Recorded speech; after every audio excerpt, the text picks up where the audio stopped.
Show कभी छोड़ा नहीं। कुछ विवाद खड़े हुए थे और वो विवाद मेरे मेरे हाथों से बाहर निकल चुके थे। But I guess all is well that ends well and I am continuing with the show.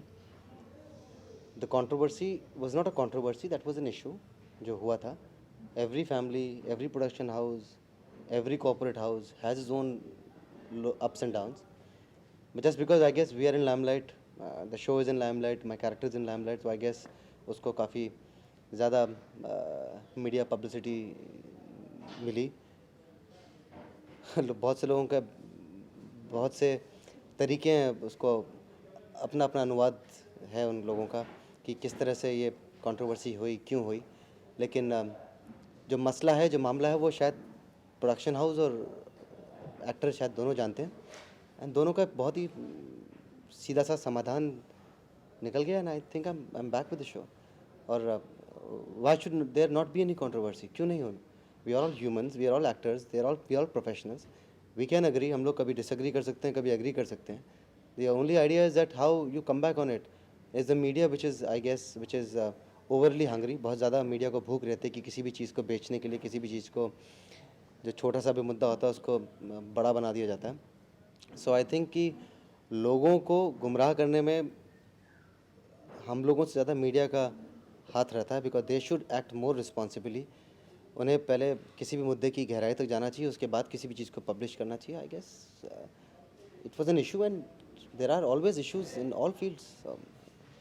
It's settled. Different publications came out with different speculations कि ये रीजन है, नहीं उनको पैसे ज़्यादा नहीं मिल रहे, उनको रोल अच्छा नहीं मिल रहा, वो उनका स्क्रिप्ट में कुछ कशिश की बहन के साथ कुछ एक सीक्वेंस शूट होने वाला है, इसलिए वो वर्कआउट कर रहे हैं। पहले जब मैं इस तरह के कुछ पढ़ता था कि शायद सूजल ने इसलिए छोड़ा है या सुना है कि सूजल ने इसलिए छोड़ा है, तो मैं फाइनल प्रिंट में जब पढ़ने लगा तो मुझे लगा कि ये सिर्फ खबरें बेचते हैं।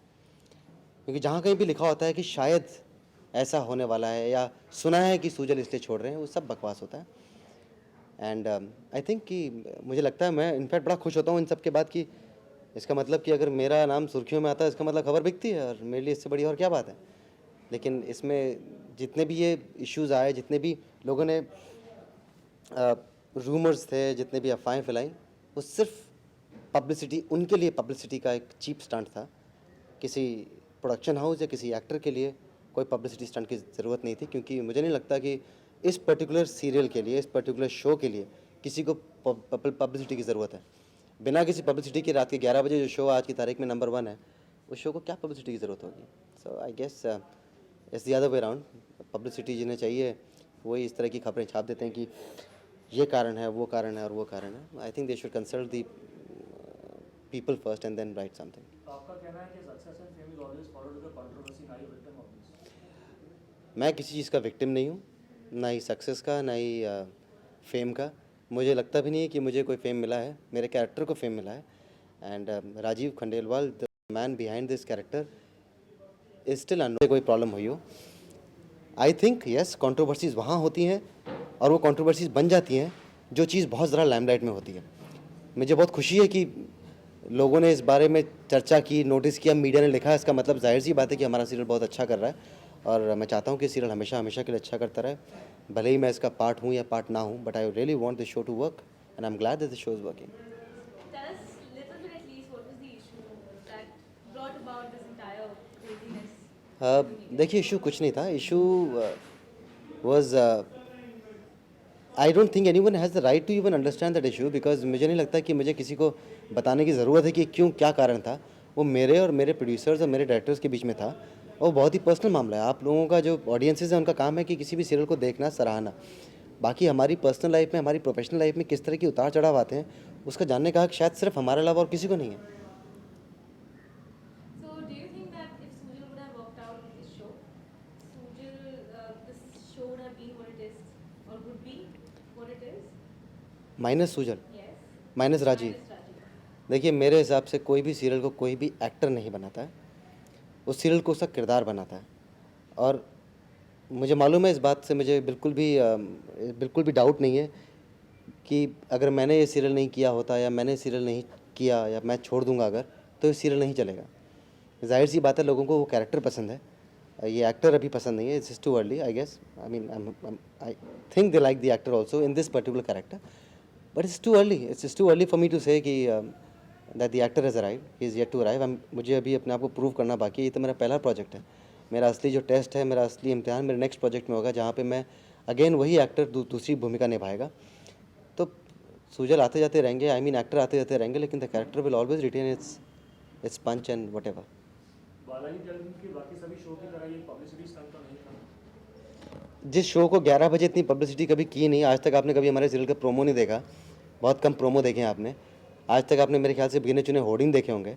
आपने आज तक कभी प्रमोशनल पैकेजिंग नहीं देखी होगी आपने स्टार टीवी पे उस शो को. और उसके बावजूद ये शो 11 बजे रात के पॉपुलर है.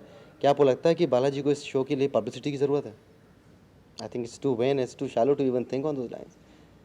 So are your relationship with Ekta very cordial? Would you be doing another Balaji project soon? मेरी रिलेशनशिप सबके साथ में बिल्कुल एक प्रोफेशनल जैसी है. जैसे एक एक्टर की एक अपने प्रोड्यूसर के साथ में, जैसे एक एक्टर की अपने डायरेक्टर के साथ में होनी चाहिए, बिल्कुल वैसी रिलेशनशिप है. अगर प्रोड्यूसर और डायरेक्टर सोचते हैं कि मैं उनके नेक्स्ट प्रोजेक्ट को उतना if I can lend credibility to the next project, उन्हें लगता है कि अगर if I can perform well and if I can do justice and if they decide to take me, I will weigh my option and I will decide to whether I would want to do it or not. I mean there is no bitterness ever. I mean किसी भी bitterness, किसी भी कड़वाहट के साथ वैसे भी कोई प्रोड्यूसर डायरेक्टर एक्टर काम कर ही नहीं सकते हैं. आज मैं अगर यहाँ काम कर रहा हूँ तो जाहिर सी बात है कि ना ही कोई कड़वाहट है, ना ही कोई बिटरनेस है. आई थिंक जितने सेंसिबल हुए हैं उनसे उतना ही मैं भी प्रोफेशनल हूँ, क्योंकि किसी भी इशू को अगर सेटल करना हो तो कोई कड़वाहट और बिटरनेस आने की ज़रूरत नहीं होती है. इफ़ आई से कि I am not understanding a particular thing, then probably they would make an effort to make me understand. But then if there has to be, if there is the motive is something else कि मैं कोई film कर रहा हूँ या मैं कुछ और कर रहा हूँ, तो समझ में आता है कि कोई मुद्दा बनता है. ना तो मैं कोई फिल्म कर रहा हूँ इस समय, ना ही कोई मैं दूसरा सीरियल कर रहा हूँ इस समय. तो I think it was an issue between a family, it was between a production house. तो क्या एक ये कॉन्ट्रैक्ट सा है बालाजी के साथ कि आप और कोई सीरियल नहीं कर सकते इसको? देखिए, बहुत सी चीज़ें ऐसी हैं जिनके बारे में बात नहीं करना चाहूँगा. वो मेरी अपनी निजी ज़िंदगी है, मेरी प्रोफेशनल लाइफ है, मेरा प्रोफेशनल अप्रोच है. मैं किसके साथ में कैसे डील करता हूँ, मेरे ख्याल से मेरे अलावा और किसी को जानने का हक़ नहीं है. ना ही मैं इस बारे में कोई बयान करना चाहता हूँ, मैं कुछ बताना चाहता हूँ. But I think working with this production house is a wonderful experience. They are indeed the best when it comes to creativity, when it comes to payments. I think it's a fantastic production house. और मैं चाहता हूँ कि जितने भी youngsters हों उन्हें मौका मिले कि इस प्रोडक्शन हाउस में काम करें.